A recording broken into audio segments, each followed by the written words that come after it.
Okay, so I've got the P2M arms all in, and I just replaced this bushing right here. I believe it's the toe arm, or like trailing toe arm. It's the only one that has this big U-shaped around it, so you can see like that. All right. So with this kit, it puts spherical bearings everywhere. There's basically 10 locations for joints, and 9 of them are spherical bearings with this kit. This has a rubber bushing in it. The other ones do not. This one and the one on top. You see what I mean if you look at it anyways. But this bottom one had a rubber bushing. It came with just this arm with the U-shaped. And the rubber bushing in there I didn't like. So I wanted to put stiffer bushings in. It's not a spherical, but again, you know, the all the other ends are spherical bearings now. So this one. So I tried to buy the 90 durometer bushings. I forget. I'll probably put that somewhere in the notes or something. The one that I was trying to get, that was 2 pieces that you slide in together, and nobody had them in stock, even outside the country. In fact, places that I would order them, they would say they had them, and then they didn't have them, which really ticked me off. But that's a separate story. So, so I ended up buying the Whiteline bushing for this location, and you can see where it is here, right?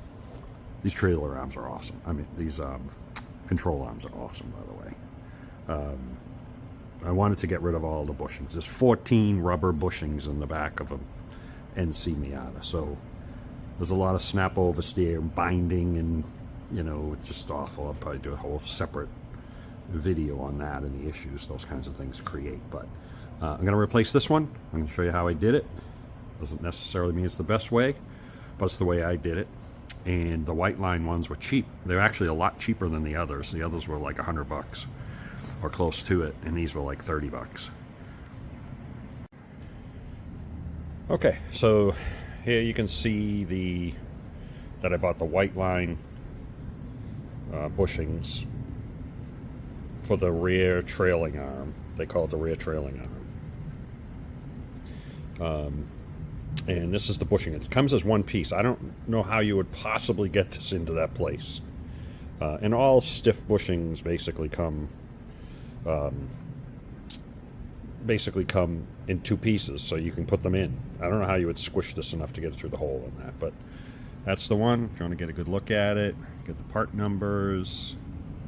See if I can get a good angle there. Yeah, so there you can see it. I'll hold it for a second so you can get the number down if you're going to write it down. And I don't know if you could even find it with that, but so they're pretty good. It was only like $30. I don't know what durometer, so this basically slides in here. When I slid this into this, it was sticking out the 2 ends a fair amount. But so what I did was I cut this with a razor blade across. I'm going to do a little more in a minute on that. But I cut this across so it's 2 pieces. I can put it in the assembly easy, and it did. It went in easy, and I have no issue with doing that. That's how most of them come, in 2 pieces anyways. I don't know why this is 1 piece. Like I said, I don't think you could possibly get it into that space that it would go in and collapse it enough to do that. They came with some grease. Came with 2 of them. And you grease with the silicone inside. You can see there's some little like lines in there for that. I don't know if you can see it quite well. It's like almost like a crosshatch inside it. Maybe you can't see it, but it's a crosshatch to hold the grease. I grease the ends on this because they'll go in in that U-shaped portion, so it'll swivel nicely. And I don't know what durometer these are. But I'm guessing it's 90, maybe 80. It's definitely not 70. They're really stiff, which is exactly what I want, super stiff. The ones I was trying to get were actually stated as 90. I wasn't sure what these are, but I'm sure this is 90. That's really, really stiff. I can't even move that freaking thing a tiny bit as hard as I can squeeze. So, that's it. I'm going to show you what I'm going to do with this in a minute. So I'm going to pull that off.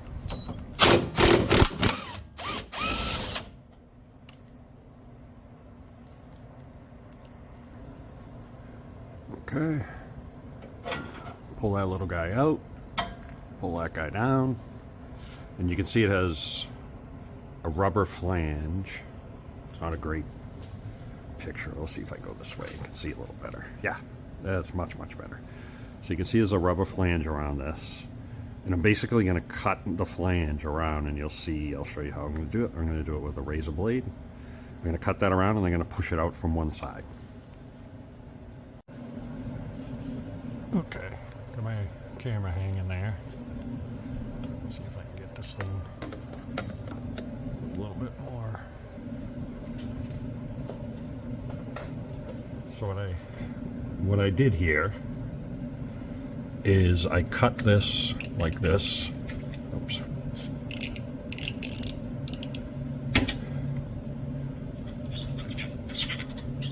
I cut that with this knife. And then I tried to cut like in here and around, and you can see how. And then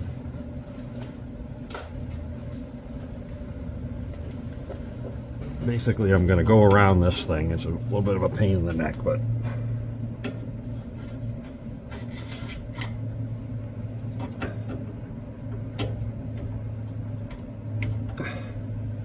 I'm going to get this. As long as it's roughly around this edge here, that like it'll go in, and when you push it through. So I'm going to cut the rest off. I won't let you see me muddle through that. It's a pain in the ass. But if you get this little flange off, then you're going to be able to push it through that way, inside.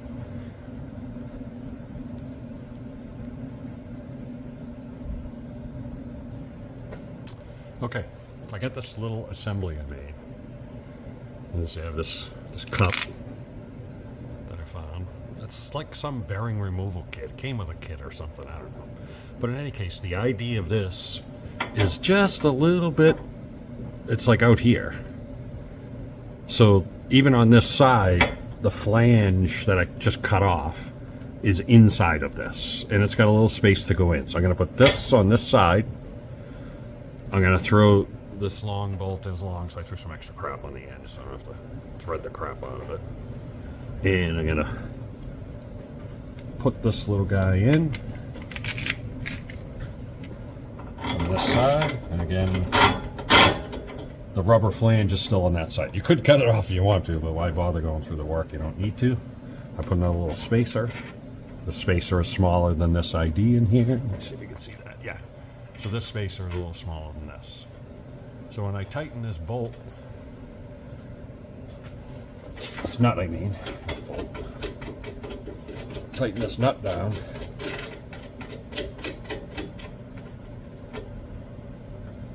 it's going to drive that little bushing in.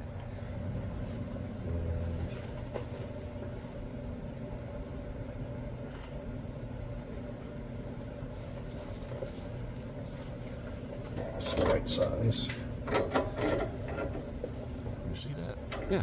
So as I'm doing this, tell from there, it's driving that bushing into this cup that I put on the other side. So I'm going to find a piece of pipe that's bigger than this, but lands on the outside enough. And it doesn't even have to be perfectly straight. It's not even perfectly straight now and there. When I look at this side, it's not perfectly straight. But I believe it's going in.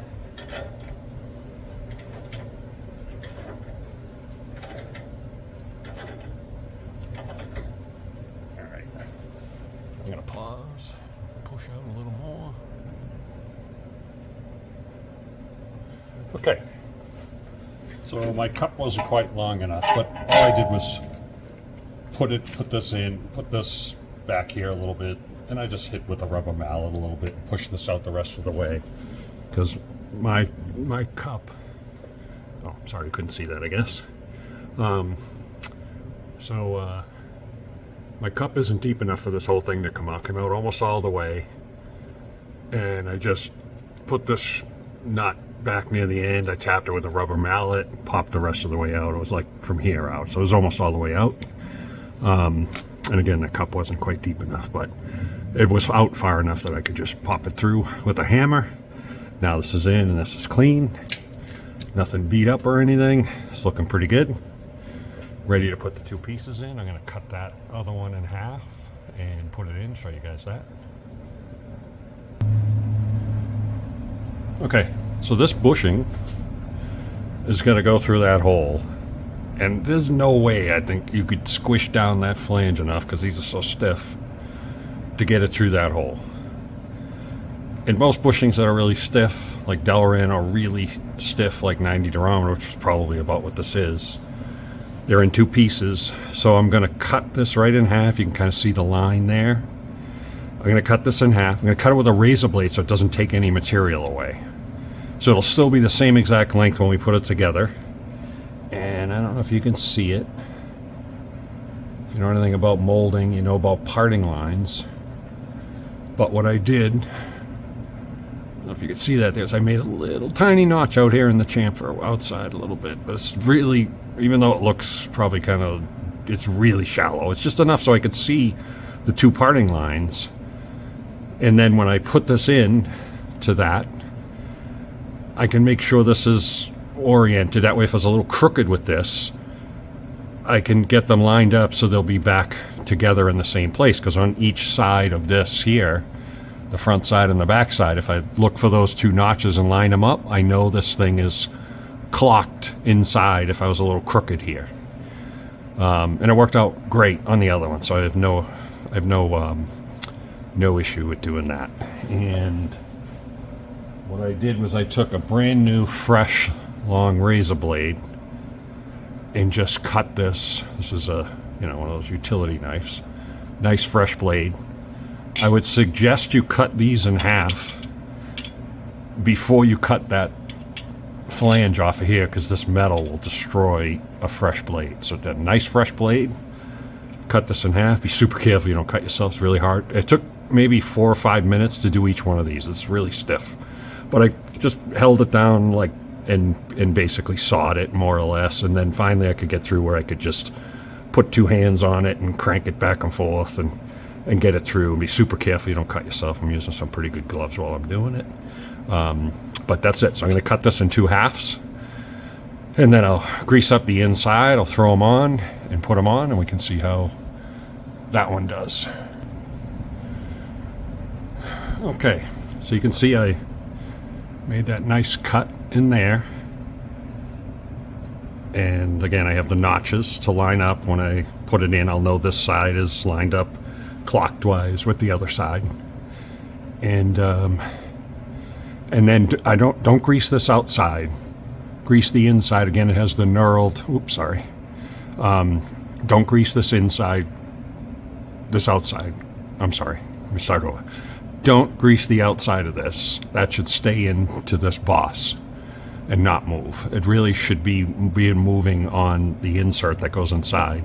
And that's why these are knurled inside, to hold some grease, and that will do. And I put some grease around here, and grease around this side.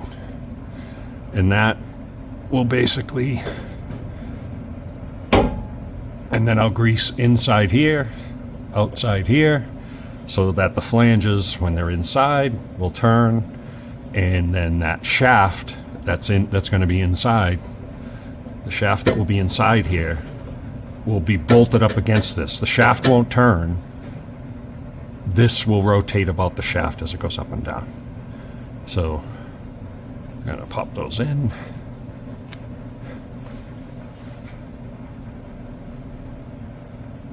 Okay, there's my little parting line right here, so you can still see me here. There's my little parting line here. So I got my little parting line here. I don't know if you can see that. I can't see where I'm looking yet, but at the little mark here with that parting line, I got the little mark here on the back one with that parting line. Now when I know I put them together, I'm in the same place on both sides. Hope you can see that. Okay, I'm going to grease the outside of this.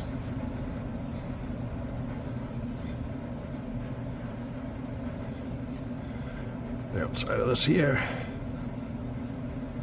Get that greased up too, there'll be plenty. I'd rather have a little extra, it gets wherever it needs to, and the rest will just ooze out. Put this little guy in, push that guy through. Yep. Okay, so the other side. Grease came out. And I got a little grease here. I already did it, but a little grease here. A little grease on this face. A little grease on this face. Pop this up inside.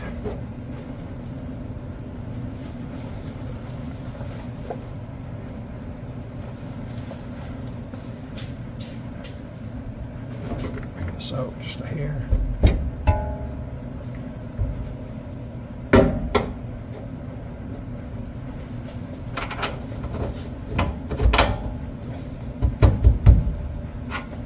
Tiny bit more. Oh, guess I went a little too far.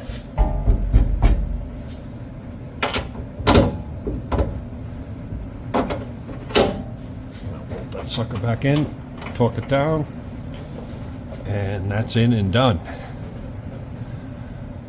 Whew. A little bit of a pain in the butt, but not bad. Just take your time.